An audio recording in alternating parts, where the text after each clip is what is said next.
Selamat siang para teman-teman semuanya yang hadir di sini. Sebelum pembukaan, saya pamit dulu. Pergi ke sungai memancing ikan, ikan kecil, ikan awan. Salam sapa saya ucapkan. Assalamualaikum warahmatullahi wabarakatuh.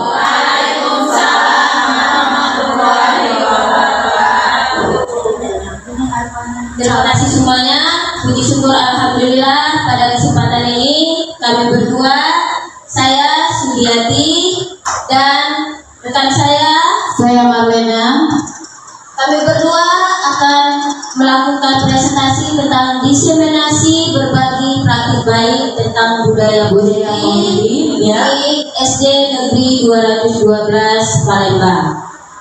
Ya, sebelumnya Bapak Ibu sekalian, saya mengucapkan terima kasih atas kehadiran Bapak Ibu sekalian ya, yang telah banyak mendukung kami ya untuk melakukan aksi nyata diseminasi budaya positif kami, yang mana akan kami bawakan secara berkolaborasi berdua ya.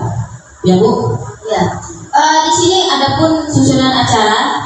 Yang pertama, marilah kita pembukaan yang akan diawali dengan pembacaan basmalah. Bismillahirrahmanirrahim. Yang kedua yaitu kata sambutan dari Kepala SD Negeri 212 Kota Palembang yang akan diwakilkan kepada Ibu Hairani. Yang ketiga adalah presentasi diseminasi budaya positif. Yang pertama itu akan dipresentasikan oleh teman saya Ibu Marlena.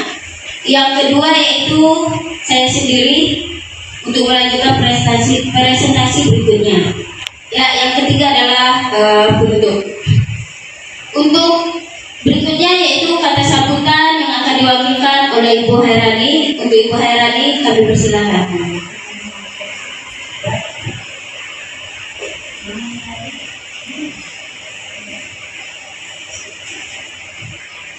Bismillahirrahmanirrahim. Assalamualaikum warahmatullahi wabarakatuh. Waalaikumsalam warahmatullahi wabarakatuh. Selamat siang semua, salam sejahtera untuk kita semua. Ya, terima kasih kepada Ibu Sudiati Marlena yang telah memberikan kesempatan pada kegiatan siang hari ini. Alhamdulillah, puji dari Allah Subhanahu Wa Taala, berkat iman dan karunia-Nya pada hari ini kita dapat melaksanakan kegiatan aksi nyata dari CGP kita, yaitu Ibu Sudiati dan Ibu Marlena. Tak lupa pula salam dan salam selalu kita ucapkan kepada junjungan kita Nabi besar Muhammad SAW beserta keluarga, sahabat dan berikutnya hingga akhir zaman. Ya pastinya kami mewakili Ibu Kepala Sekolah yaitu Ibu Hajara Namala Dewi berbicara di depan sini, mengucapkan terima kasih kepada Ibu Sudiati dan Ibu Marlena yang telah melaksanakan kegiatan aksi nyatanya yang berjudul berbagi praktik budaya positif. Semoga apa yang dilaksanakan pada hari ini dapat dilaksanakan di kehidupan atau dilaksanakan pada kegiatan pembelajaran sehari-hari. Dan apapun yang dilakukan dari pihak sekolah selalu mendukung kegiatan yang apa dilakukan oleh CGP sampai akhir atau sampai selesai. Kami mewakili kepala sekolah dan teman-teman sejawat selalu mendukung kegiatan-kegiatan yang akan dilaksanakan. Mungkin itu saja yang dapat kami sampaikan. Akhir kata, wassalamualaikum warahmatullahi wabarakatuh.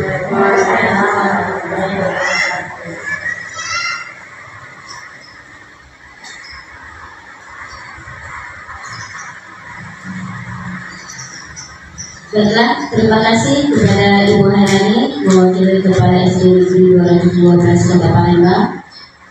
Ya, ikan sepat, ikan gabus, makin cepat, makin bagus. Ya, untuk selanjutnya kita langsung saja presentasi. 3. Assalamualaikum warahmatullahi wabarakatuh. Waalaikumsalam warahmatullahi wabarakatuh. Alhamdulillah hari ini saya akan melanjutkan pemaparan tentang penyebaran, pemahaman dan penerapan budaya positif di SD Negeri 212 Palembang. Saya Sudiati. Tadi di awal kita sudah mendengarkan penjelasan dari rekan saya, Ibu Marlena, tentang budaya positif di sekolah, tentang juga keyakinan kelas. Dan ini akan saya lanjutkan, tapi terlebih dahulu untuk menambah semangat kita pada siang ini, saya punya game juga untuk kalian semua. Dulunya adalah orang ketiga. Kalau dalam hidup kita akan melupakan orang ketiga, ya, dalam kehidupan kita kan harus melupakan orang ketiga. Tapi dalam game saya, jangan lupakan orang ketiga. Jangan lupakan orang ketiga. Masih tetap semangat? Ya, kita mulai ya gamenya ya. Ya. Ingat dulunya adalah jangan lupakan orang ketiga. Jika orang pertamanya adalah Henry, orang keduanya adalah Nurbaiti, orang ketiganya adalah Maria. Ya silakan. Dari tadi kayaknya yang lebih meyakinkan. Orang ketiga. Iya.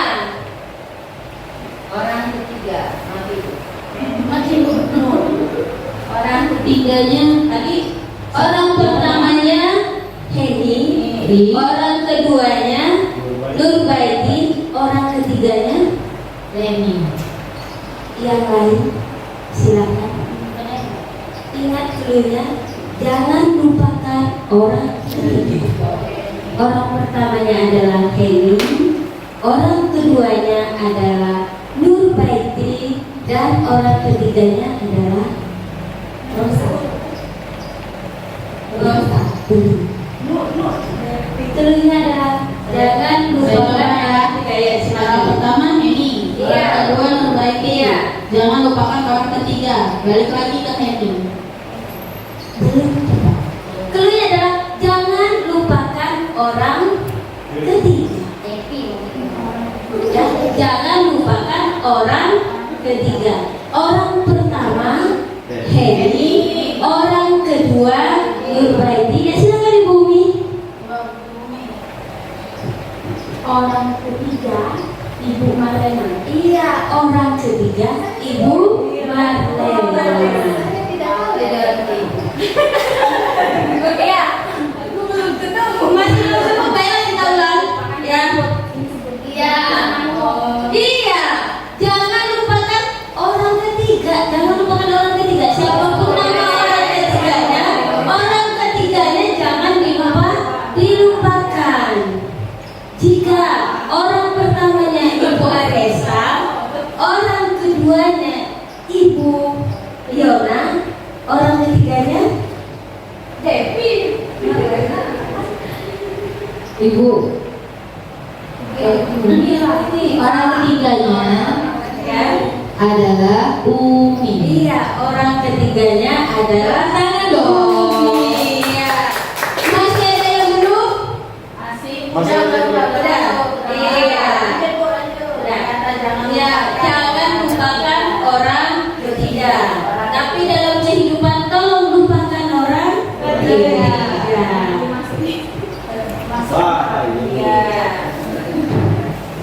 Baiklah, sebelum kita memulai ke materi, saya ingin berbantu terlebih dahulu.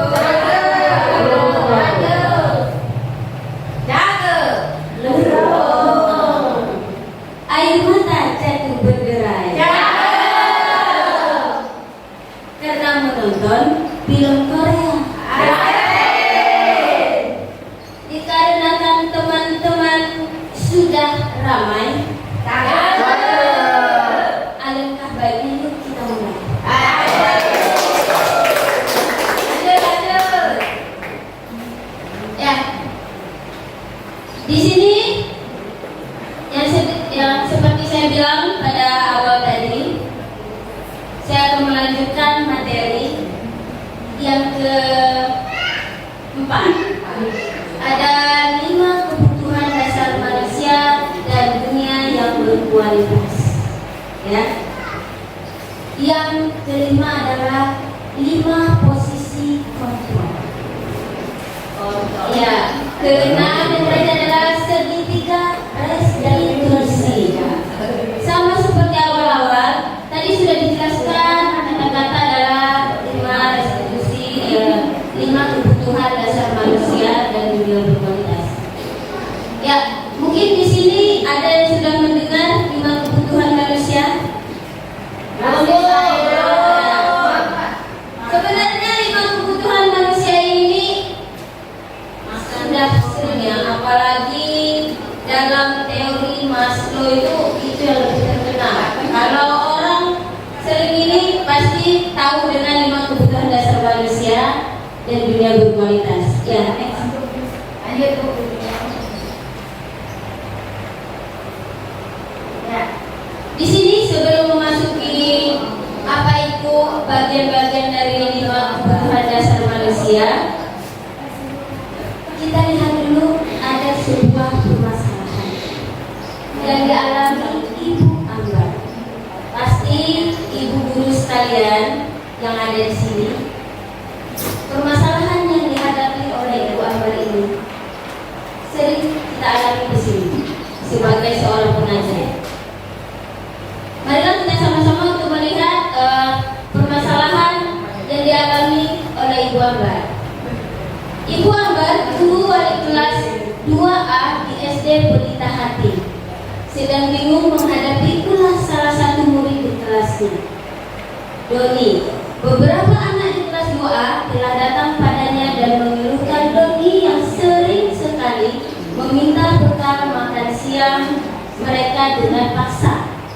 Nah, di sini apalagi ya yang ngajar kelas 2? Ya. Di kelas 2 mungkin pernah mengalami, bukan hanya di kelas 2, karena anak-anak kita itu bukan hanya kelas rendah saja yang sering membawa makanan, dan yang meminta-minta makanan, bukan hanya makanan dan juga uang, itu di kelas tinggi juga ada. Ya, sebagai kalau posisi kita sebagai Ibu Ambar dan sikap kita terhadap seorang Doni, apa yang akan kita lakukan? Ya. Jika Anda menghadapi situasi seperti ini, seperti Ibu Ambar, apa yang akan Anda lakukan? Menurut Anda, kira-kira apa alasan Doni melakukan hal itu? Doni kan sering meminta makanan pada temannya secara paksa. Tapi setiap apa yang kita lakukan pasti ada alasan dan sebabnya. Tidak mungkin ada alasan yang, kalau tidak ada alasan mengapa Doni melakukan itu, pasti ada alasan di balik itu. Ya baiklah teman-teman, mungkin di sini sikap kalian sebagai Ibu Ambar, apa yang akan kalian lakukan? Terus apa alasan Doni melakukan hal tersebut?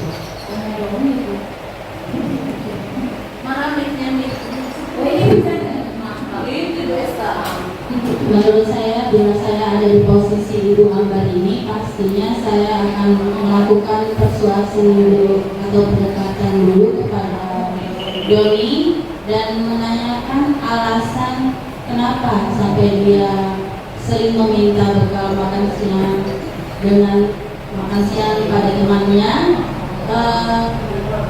Lalu ada masalah apa di rumah, ya pasti saya menanyakan dulu alasannya. Setelah saya menanyakan alasannya, baru saya memberikan penguatan pada Doni bahwa yang seperti itu tidak baik untuk dilakukan. Kedepannya Doni bisa mencari, bisa kita membantu Doni untuk mencari solusinya. Bagaimana agar Doni tidak melakukan hal itu lagi. Baik, terima kasih Ibu Aresta. Ya, itu pendapat Ibu Aresta sebagai, jika posisi dia sebagai Ibu Ambar. Nah, kalau posisi kita atau alasan seorang Doni melakukan itu apa kira-kira? Mungkin ada ibu yang lain mau berpendapat. Ya silakan. Ya Ibu Marlena, mungkin. Ya Bu, Kalau saya di posisi Doni, kenapa saya sering sekali minta bekal makan siang mereka? Mungkin tidak dipersiapkan di rumah. Ibunya mungkin tidak menerima bekal, sibuk mungkin orang tua di rumah, jadi tidak siap untuk memberikan bekal kepada si Doni. Dan tidak dikasih uang mungkin Bu. Ya, baiklah. Terima kasih Ibu Mariana. Ya, setiap orang punya pendapatnya masing-masing, tidak ada yang salah maupun benar. Ya, benar kata Ibu Aresta. Ya, sebagai Ibu Ambar, kita harus telusuri dulu. Pasti ada alasan kenapa Doni melakukan hal tersebut. Ya, kita harus mencari tahu dulu sebagai seorang guru apa yang terjadi, apa penyebab Doni melakukan atau meminta paksa makanan dari teman-temannya. Ya, kalau kita sebagai Doni pasti juga punya alasan. Benar kata Ibu Marlena, kemungkinan ya ini menurut pendapat kita, karena kita tidak tahu apa yang sebenarnya dialami oleh seorang Doni. Tapi menurut Ibu Marlena, iya mungkin orang tua dari Doni tidak menyiapkan bekal dan juga tidak memberikan uang jajan kepada Doni. Nah, berhubungan dengan yang dialami oleh Ibu Ambar dan Doni, kita akan melihat mengapa hal ini terjadi. Itu bisa kita lihat dari 5 kebutuhan dasar manusia. Kita akan menganalisis permasalahan dialami Ibu Ambar, apalagi yang dialami Doni, itu berdasarkan 5 kebutuhan dasar manusia. Ini menurut Dr. William Glazer ya. Ya, di sini 5 kebutuhan dasar manusia. Yang pertama adalah bertahan hidup. Yang kedua, kasih sayang. Yang ketiga, kebebasan. Yang keempat, kesenangan. Yang kelima, penguasaan. Ya.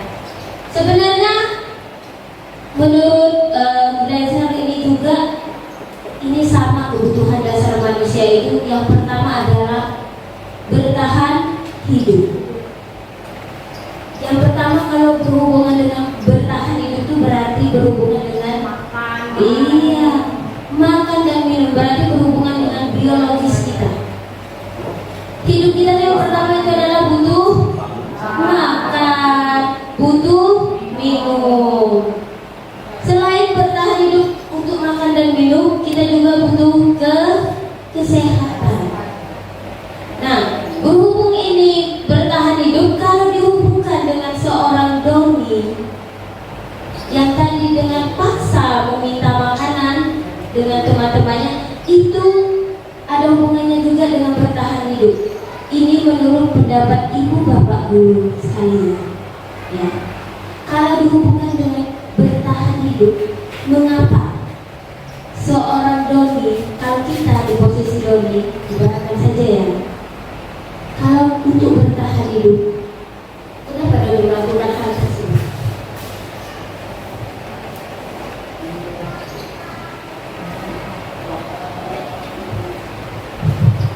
Silakan. Tentang bertahan hidup dengan alasan Doni tadi, mungkin ya karena merasa lapar ya, jadi dia terpaksa untuk melakukan pemaksaan meminta makanan kepada temannya untuk bertahan hidup. Terima kasih Bu Yona. Ya, sebenarnya ya, karena kita kalau di posisi lapar, apapun kegiatan kita itu tidak akan bisa. Ya, ya kalau kalian disuruh oleh bu gurunya mengerjakan tugas dalam keadaan perut kosong dan lapar, jangan lapar haus saja, pasti kalian uring-uringan, tidak konsentrasi. Karena kenapa? Semua sel-sel dalam tubuh kita itu kalau ini berhubungan dengan makan, dan otak kita juga tidak bekerja. Jadi benar kata Ibu Yona, kenapa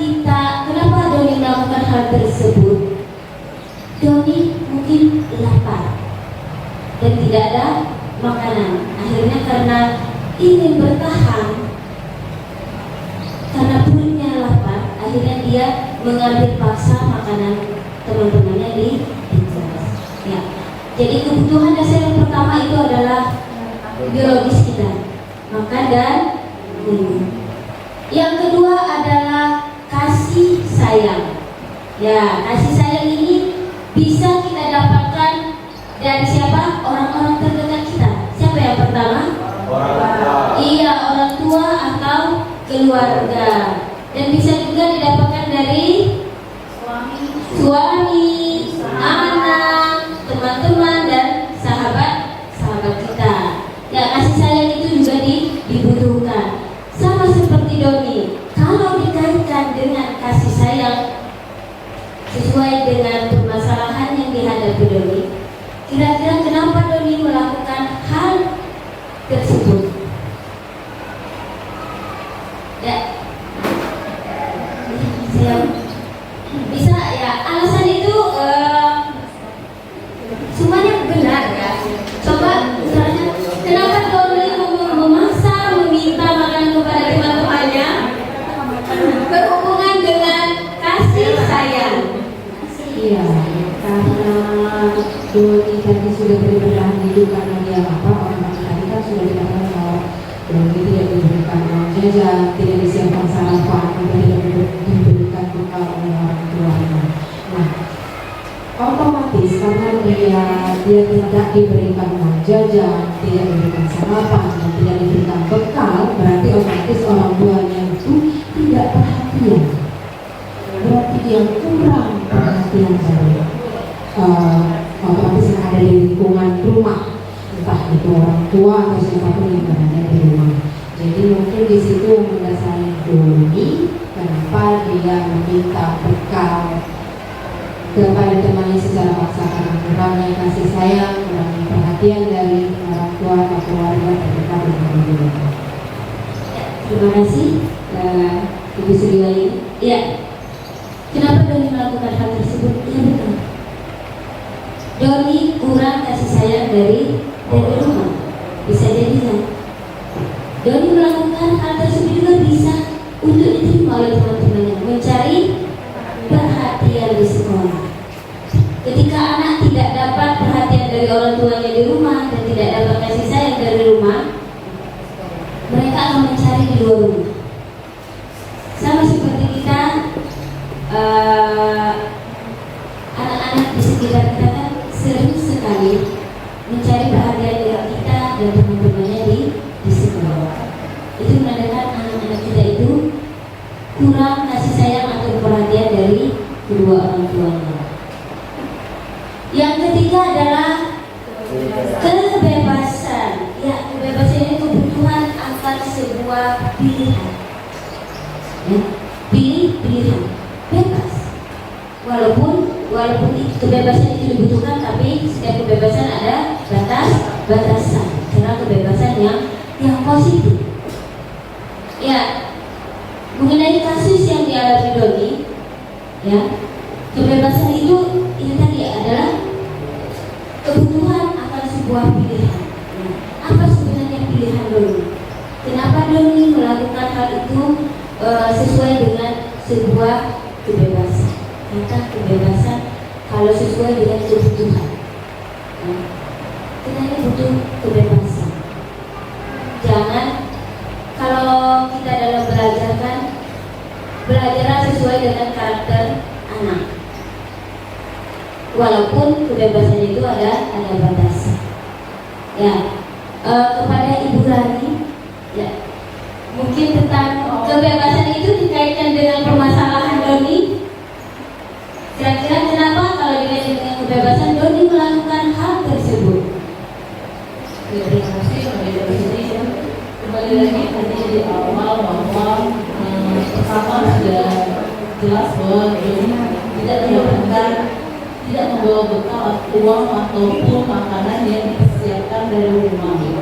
Jelas kebebasan dan juga tidak ada perhatian dari orang tua. Berarti sudah jelas di sini bahwa pertama-tama mungkin di sini Doni kurangnya perhatian dari kedua orang tua. karena pendidikan pertama itu adalah orang tua atau di rumah. Madrasah pertama itu adalah orang tua atau di rumah. Disitulah peran orang tua yang memberikan nilai-nilai moral kepada anak-anaknya, apa yang baik dilakukan, apa yang tidak baik untuk dilakukan. Dan sebenarnya kalau sudah orang tua sudah menyiapkan, sudah memberikan, otomatis kejadian yang berlaku itu tidak akan terjadi. Jadi balik lagi adalah tidak adanya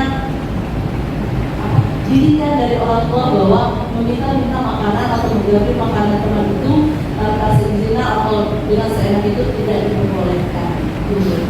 Terima kasih Bu. Terima kasih Bu Herani. Ya, sebab kebebasan itu adalah kemandirian dari anak. Melihat kasus Doni, ya, walaupun Doni melakukan hal kalau kita ya kan itu hanya kenakalan anak. Tetapi benar diulas dari yang pertama untuk bertahan hidup, yang kedua adalah kasih sayang, dan ketiga kebebasan. Semuanya berkaitan. Ya, jika di rumah dia dapat perhatian dan di rumah dia disayang, tidak akan terjadi hal yang dilakukan oleh dia. Yang keempat ada kebutuhan akan kesenangan. Iya. Di sini kebetulan dalam kesenangan ini rasa senang, ya, ekspresi senang tuh banyak. Bisa kalau kita tuh lebih ke senyum terus, ya, datang sekolah loncat-loncat. Kita tidak tahu apa sebenarnya yang dilihat anak ketika berangkat sekolah. Ada yang tertawa-tawa, ada yang berlarian teriak-teriak. Ya, itu adalah ekspresi kesenangan. Ya, karena 5 kebutuhan dasar manusia. Ya, kesenangan ini adalah kepuasan hati. Iya. Kalau kita tidak puas hati, yang hilang kita akan burung sepanjang ini. Iya. Asik, ya. Jadi kesenangan. Kalau kita melihat peristiwa yang ada pada Doni, ya, kalau kita melihat peristiwa pada Doni melakukan itu pasti ada rasa kesenangan tersendiri. Ya. Untuk melihat kesenangan ini kalau Doni ya, kita melihat kepada Bapak Egi yang paling baik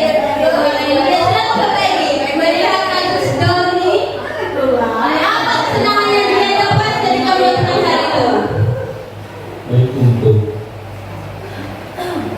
kesenangan bagi Doni setelah di kasus ini, mungkin karena dari rumah tadi sudah belum ada perhatian, terus untuk bertahan hidup, mungkin setelah dia mengambil atau meminta sesuatu dari temannya tadi, yang pertama dia terasa nyaman, perutnya sudah kenyang, jadi itu senang dia. Terus yang kedua mungkin dia sudah lama kepingin tapi belum tercapai, setelah mengambil atau meminta dengan kawan tadi, hati juga sudah senang, seperti itu Bu. Baiklah, mungkin ada yang mau nambahkan? Ya, Bu Devi dari tadi senyum-senyum, ya silakan.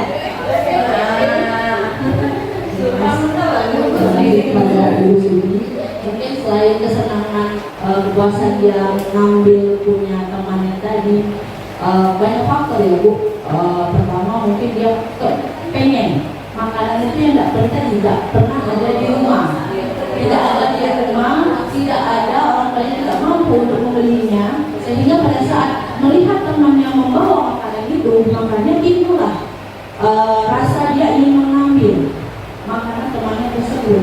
Terus itu yang faktor pertama. Terus yang kedua bisa jadi juga faktor dia memang dari lingkungan dia juga, mungkin orang tuanya mungkin ada banyak faktor sebenarnya. Kemungkinan kedua bisa jadi faktor lingkungannya juga yang membuat dia seperti itu, seperti kalau sudah mengambil barang orang, kepuasan tersendiri, kesenangan tersendiri, oh aku hebat, seperti itu Bu. Bisa jadi seperti itu. Jadi sebenarnya anak-anak ini banyak faktor. Itulah tadi cenderung harus lebih mendekatkan diri kepada anak tersebut. Sebenarnya bagaimana dia menghafalnya seperti itu. Terima kasih. Baik, terima kasih Bu Devi. ya Ibu Devi langsung dari penjelasan Bu Devi ya, sudah langsung ke angka yang 5, penguasa. Dia ingin Doni merasa hebat. Nah, sebelum saya jelaskan dari 1 sampai 5, penguasaan. Iya, saya ingin diakui. Ya, tadi Ibu Devi langsung dia merasa kalau dia diakui.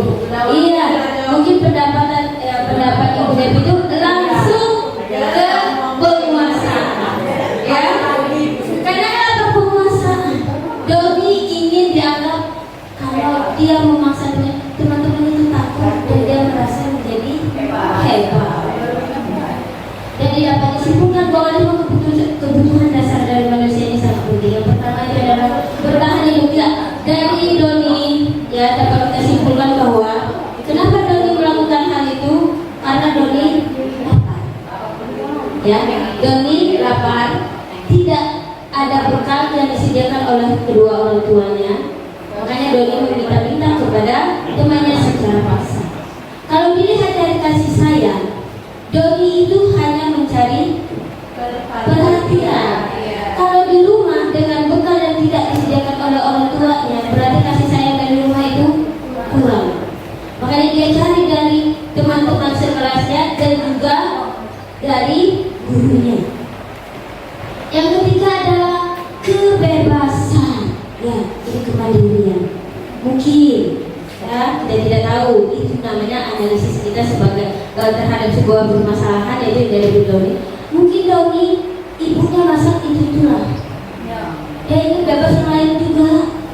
Ya, kalau tiap hari kita makan telur dulu, ya kan malam, ya bosen anaknya. Jadi dia mencari solusinya adalah dengan mengganggu-ganggu temannya. Mungkin ada yang lebih menarik daripada masakan ibunya di rumah. Ya, jadi dia butuh kebebasan. Yang keempat adalah kesenangan. Ya, mungkin juga si Doni orang yang memang senang menjahili teman-temannya. Ya, dengan melihat temannya sedih dia senang. Ya, nanti ketika temannya senang, dia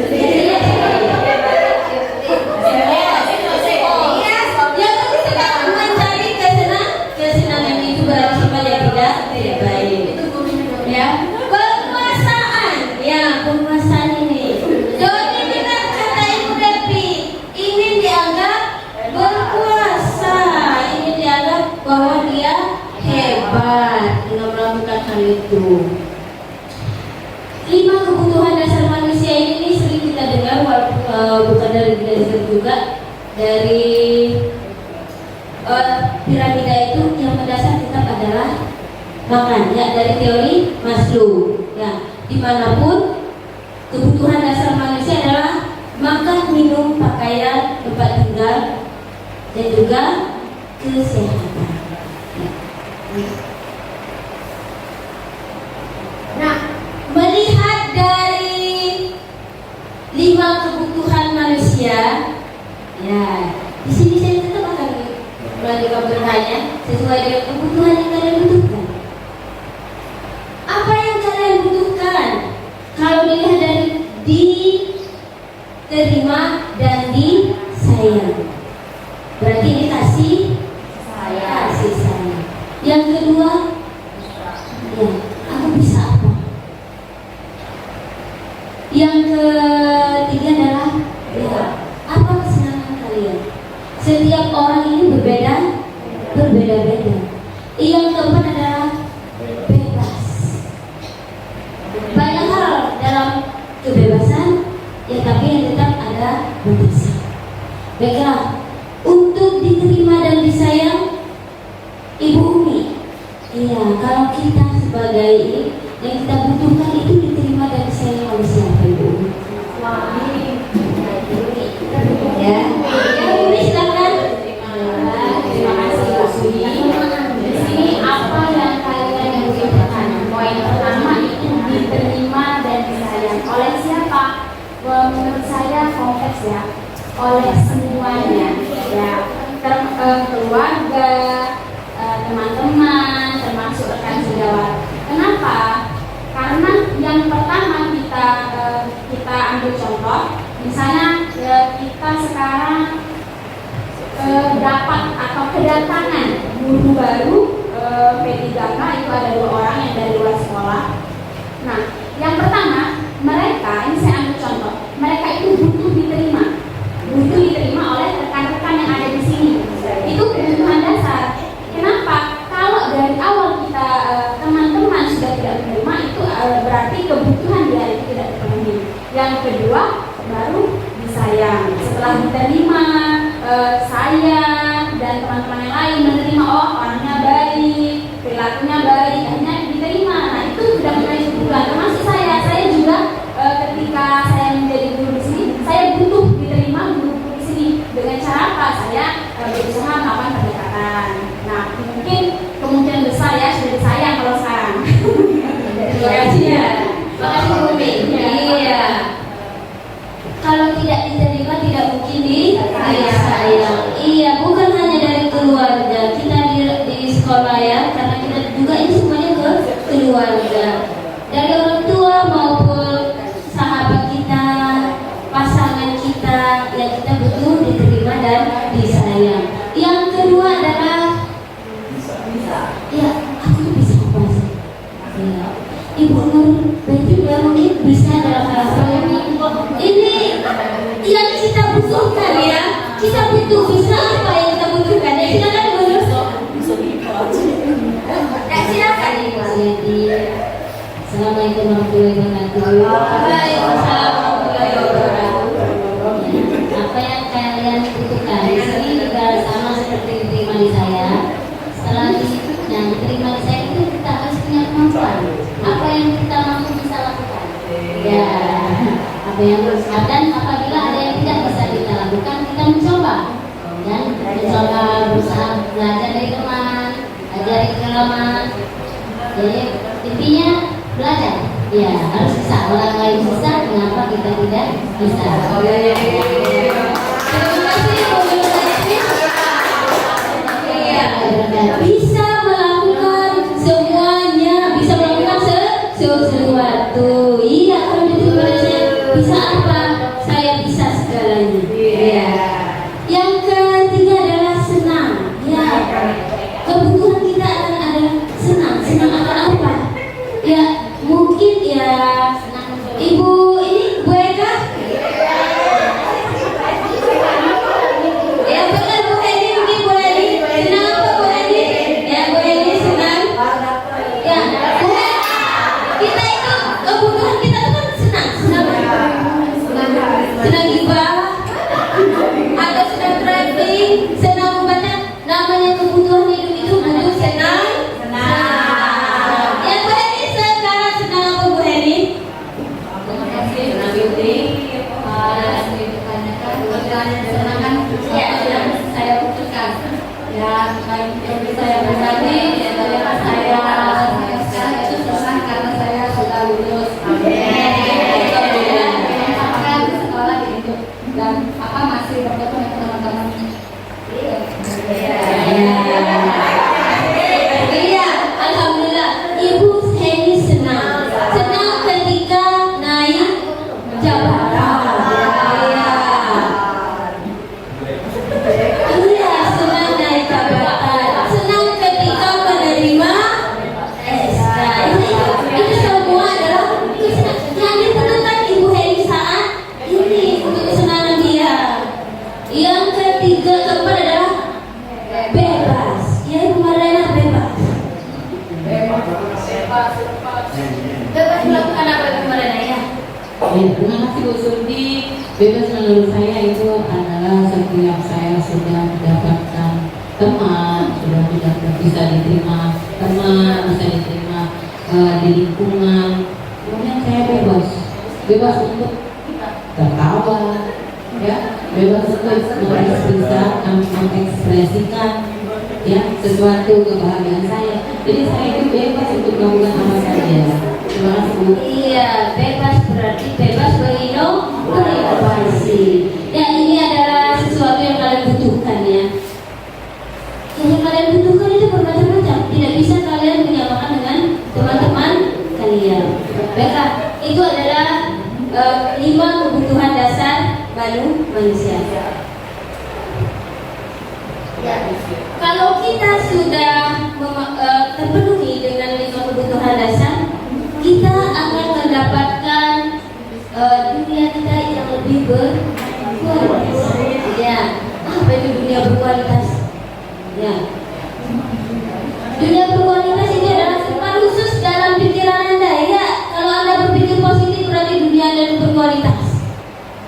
Jadi jangan lihat terus. Ya, ini bisa juga tempat yang ada menyimpan gambar representasi. Ya, ini bisa tempat yang sering kalian kunjungi untuk mendapatkan sesuatu atau hal yang baik. Terus bisa berisi orang-orang atau hal apa saja terkait dalam hidup Anda yang membuat Anda merasa bahagia atau terpenuhi kebutuhan dasar Anda. Iya, kalau kita bisa tinggal di tempat orang-orang yang kita butuhkan dan menyenangkan bagi kita, itu termasuk kita sudah mendapatkan budaya yang lebih kuat, berkualitas. Kalau kebutuhan dasar kita terus kita gantinya, kita bisa mendapatkan budaya yang berkualitas. Ya, dunia berkualitas saya.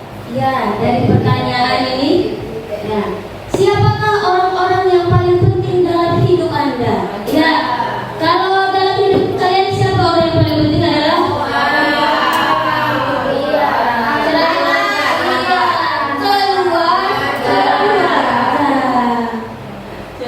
Ya, kalau hanya orang tua berarti suami Anda tidak. Nilai-nilai kebajikan apa yang terpenting dalam hidup Anda? Ya Ibu Aresta, nilai-nilai kebajikan yang terpenting dalam hidup Anda adalah?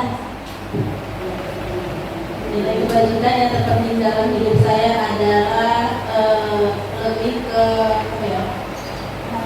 Sayang. Ya apa ya?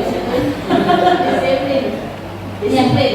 Nilai kebajikan yang terpenting dalam hidup Anda adalah ya disiplin. Boleh. Kalau Ibu Marlena, apa nilai kebajikan yang paling penting dalam hidup Anda? Kalau saya lebih kejujuran. Kejujuran. Iya. Hidup itu butuh kejujuran. Baik, yang ketiga adalah kalau Anda menjadi orang yang ideal.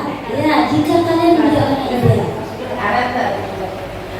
Karakter atau sifat apa yang paling Anda inginkan pada diri? Ya, ketika Anda mungkin memegang jabatan. Ya. Kalau Anda itu merasa diri Anda itu sudah pantas untuk menjadi seseorang yang memegang kekuasaan atau apa ya? Kira-kira sifat apa yang Anda ingin miliki? Ya, sebagai seorang laki-laki yang di Mungkin adil dan Tuhan jawab. Iya, setiap orang mempunyai sifat atau karakter yang dimiliki itu berbeda-beda. Ya. Selanjutnya, apa pencapaian Anda yang Anda sampaikan? Di sini karena ada yang baru ya kita tanya apa yang membanggakan saat ini? Ya boleh ini pencapaian yang Anda banggakan, silakan. Jangan nangis dulu. Pencapaian yang saya dapat saya banggakan ya berubah status ya. Iya. Status kemudian budaya honorer dan sekarang alhamdulillah jadi gitu kan. Iya.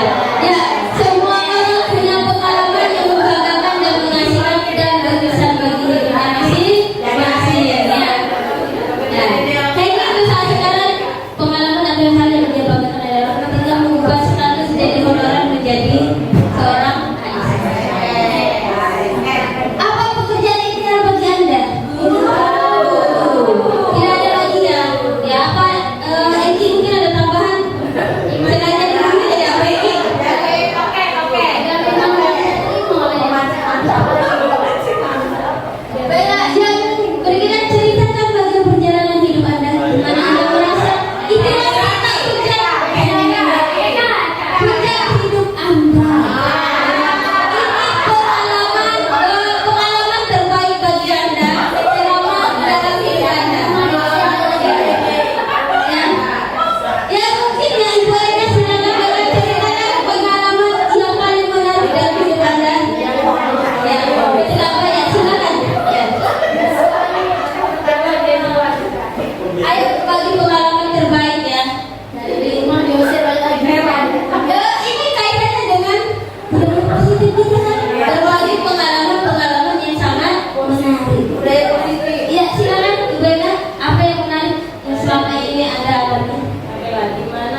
Ya. Lulus PKBS Karir itu juga menjadi hal yang membanggakan. Benar kata Bu Eka, ketika kita lulus mengikuti sebuah kompetisi itu adalah hal yang membanggakan. Selagi itu positif, itu akan menjadi cerita hidup kita. Apa yang paling bermakna dalam hidup Anda? Bu Yona, apa yang bermakna dalam hidup Anda? betul mengapa bijak. Apa yang paling bermakna dalam hidup Anda? Sebenarnya banyak ya. Satu saja Bu Yona. Salah satunya alhamdulillah bisa lulus di sini, bisa bertemu dengan rekan-rekan semua yang sefrekuensi. Iya, lulus menjadi seorang pegawai negeri adalah sesuatu yang bermakna bagi dunia. Iya. Baiklah, ini adalah hal untuk menjawab pertanyaan-pertanyaan kita untuk menuju dunia yang berkualitas. Ya, ketika kita telah mencapai dunia yang berkualitas bagi hidup kita, ya kita lanjut ke materi berikutnya adalah 5 posisi kontrol restitusi. Di sini 5 posisi kontrol. Ya, yang pertama adalah penghukum, pembuat merasa bersalah, teman, pemantau, dan manajer. Ya, nah sebagai seorang guru, ya, iya, kita ini namanya berdiskusi, berbagi ilmu. Ya, kalau kita sebagai guru ya, tidak mungkin tidak pernah menghukum yang namanya anak. Iya. Walaupun tidak secara fisik, secara perkataan pasti sulit. Ya. Walaupun penghukum ini sebenarnya tidak baik, karena itu kalau dari perkataan itu akan membekas lama dalam ingatan seorang anak. Sebenarnya penghukum ini dibilang tidak bagus, tidak juga. Karena kenapa? Ada yang menganggap penghukum ini adalah hal yang positif bagi anak itu, apalagi bagi lulusan 90 tahun. Ya. Menganggap bahwa hukuman dari guru itu adalah motivasi untuk ke depan untuk berubah. Ya, tapi kalau untuk saat sekarang ini penghukum ini jarang dilakukan. Karena kenapa? Sekarang sudah ada undang-undang untuk perlindungan anak. Apalagi kalau kita sekarang sudah menghukum menggunakan kekerasan fisik. Ya. Dan untuk menjaga kekerasan secara emosional juga, kita sebagai guru juga dilarang untuk berkata-kata kasar. Ya. Itu penghukum. Supaya apa? Jangan sampai anak itu dendam dengan kita sebagai seorang guru. Karena kenapa? Lidah itu lebih tajam dari pisau. Jadi kalau kita sudah berkata itu kasar, sampai kapanpun anak itu akan menilai itu. Yang kedua adalah pembuat rasa bersalah. Ya. Ini biasanya kalau guru yang seperti ini, gurunya lembaran guru, kalau nanya dengan anaknya tuh lembut sekali. Anak-anak, kamu selalu datang terlambat hari ini. Kan ibu sudah sering memberitahu kalian supaya datang tepat waktu.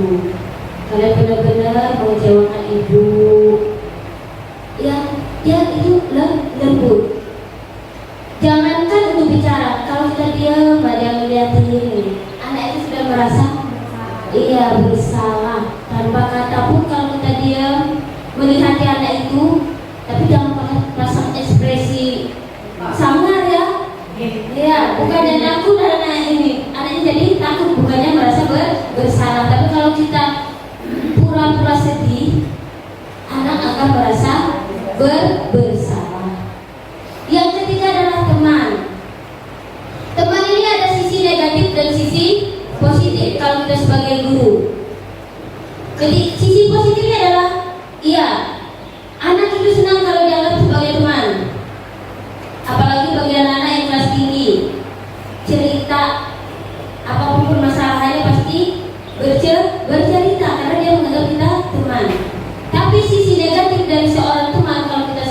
siswa itu? Ketika kita tidak bisa menolong dia menganggap bahwa kita itu bukan teman. Karena selama ini kita menganggap dia teman, membantu dia dalam segala hal. Ketika kita tidak bisa hadir ketika dia mengalami sebuah persoalan, dia menganggap kita tidak atau bukan teman. Itu biasanya yang dialami oleh para murid. Yang keempat adalah pemantau. Ya, ini seperti mata-mata ya guru ini kalau jadi pemantau. Benar tadi, kalau kita tuh kalau di lapangan upacara, apalagi yang jadi pembina itu sudah jadi pemantau.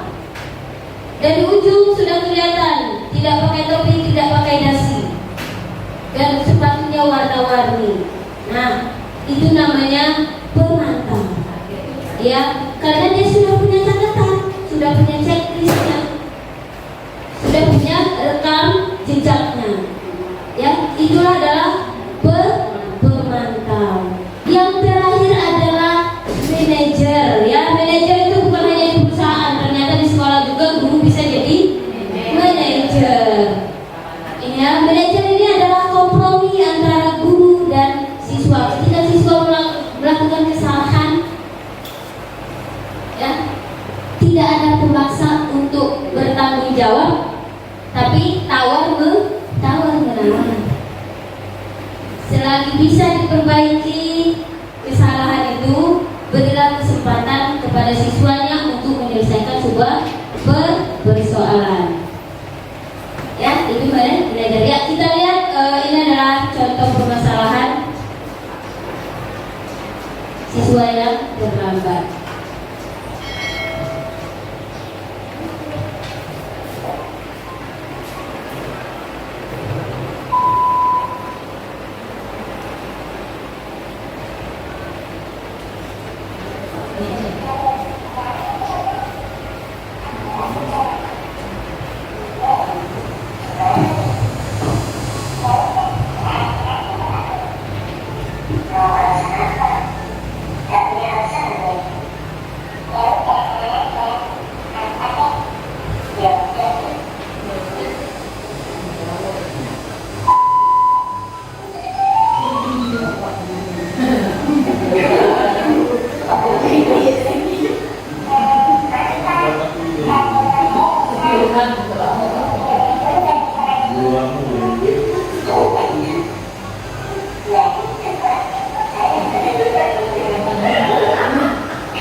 Ya.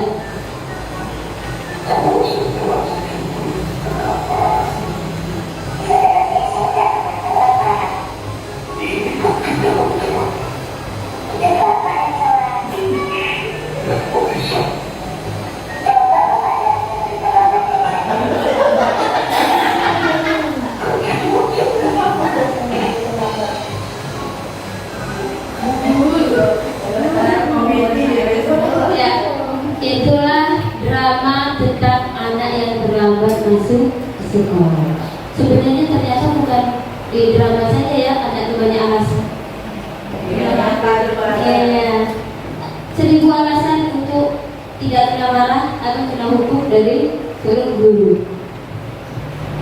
Ya, di sini kita akan menerapkan kalau melihat dari murid yang datang terlambat ke sekolah tentang 5 posisi kontrol. Kalau penghukum, kalau melihat Jul sama siapa tadi? Doni ya? Itu yang terlambat. Kita akan berkata, patuhi aturan sekolah. Silakan berdiri di depan kelas. Jangan berdiri, silakan tunggu di luar kelas. Itu kalau secara hukuman.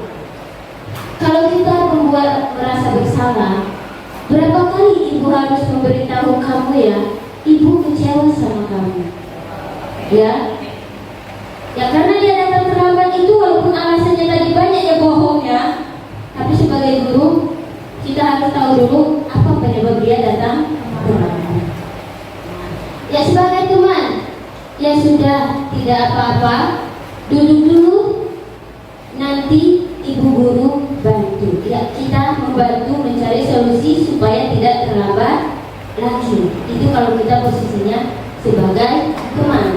Kalau sebagai pemantau, kamu terlambat 15 menit, apakah kamu sudah mengerti konsekuensi yang harus dilakukan bila terlambat? Iya, berarti pemantau ini sesuai, kalau kita punya keyakinan dan aturan sekolah, berarti sesuai hukumannya itu konsekuensi yang harus mereka terima. Ya, bukan hukuman, tapi timbal balik. Karena dalam sekolah itu kita sudah punya tata tertib atau peraturan, dan di kelas juga pasti sudah punya keyakinan kelas seperti yang di awal-awal tadi tentang disiplin. Mungkin kalau datang terlambat sebagai pemantau juga kita punya catatan apa yang harus dilakukan oleh siswa tersebut untuk menebus kesalahannya. Yang terakhir adalah manajer. Ya, jadi kamu terlambat, kira-kira bagaimana kamu akan memperbaiki masalah ini? Iya.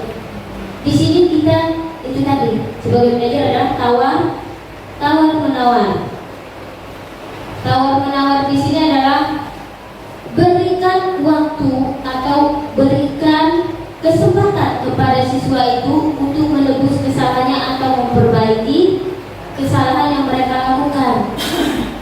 Ya, mungkin mereka membuat sebuah perjanjian selama 3 hari akan mencoba untuk tidak datang terlambat.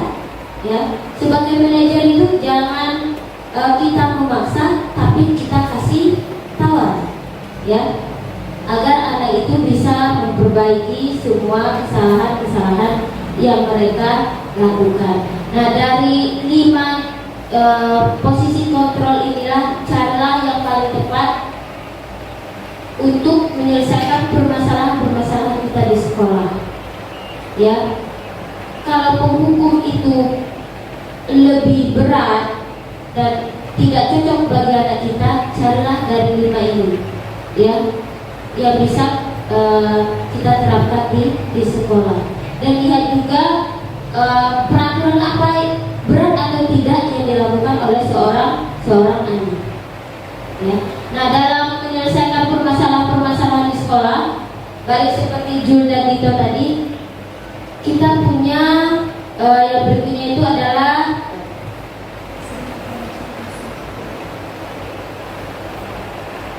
segitiga restitusi dalam pemecahan permasalahan yang ada di sekolah. Ya. Nah, di sini yang pertama adalah menstabilkan identitas, yang kedua validasi tindakan yang salah, dan menanyakan keyakinan. Ya, keyakinan ini adalah keyakinan kelas yang dibuat oleh setiap wali kelas, bisa juga peraturan-peraturan yang ada di sekolah. Nah, melihat peristiwa atau permasalahan yang dihadapi oleh si Jul dan si Dito, dalam hal ini pertama adalah menstabilkan identitas. Ya, kita semua akan melakukan hal terbaik yang bisa kita lakukan. Ya, melalui permasalahan Jul dan Dito, kalau melihat dari menstabilkan identitas sebagai guru, apa yang harus kita lakukan yang kita ucapkan?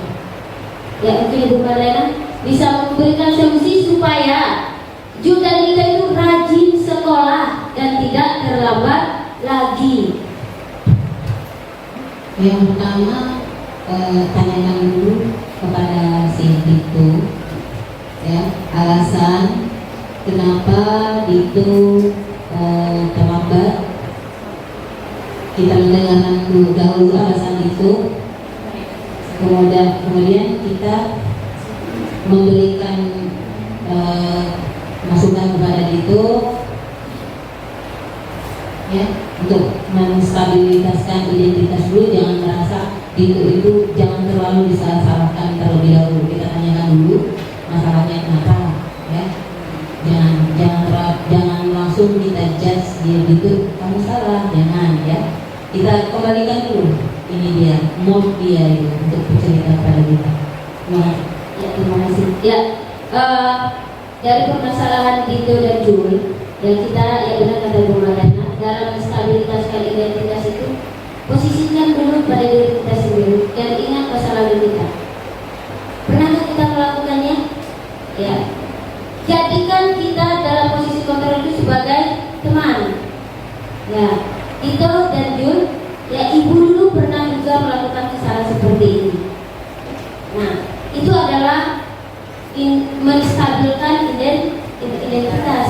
Posisikan kita sebagai teman supaya anak itu tidak takut dengan kita.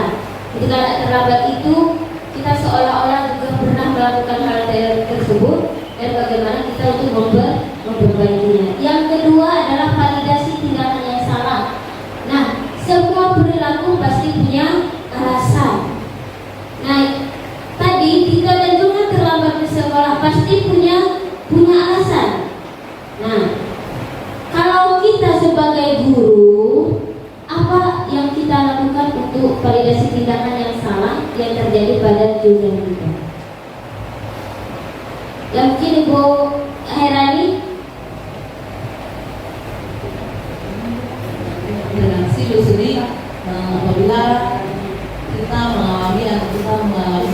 kita juga sebagai guru mengalami anak yang sering datang terlambat, pastinya kita menanyakan apa alasan mereka datang terlambat setiap hari ke sekolah. Dan pastinya anak-anak mereka itu rumahnya tidak berjauhan dengan teman-temannya di kelasnya walaupun ada kelas lain.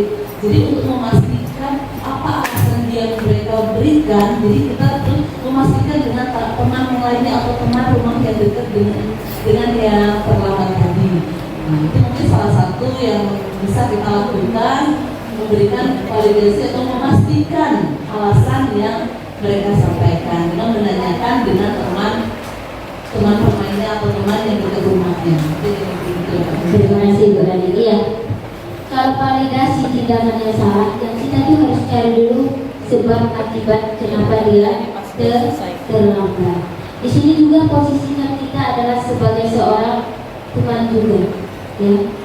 Kalau melihat posisi siapa Dito sama Jul terlambat itu, selain kita posisinya sebagai teman juga, kita juga harus sebagai pemantau. Karena kenapa? Apa hanya hari itu saja Dito sama Jul datang terlambat atau sudah sering sesuai dengan catatan yang kita punya.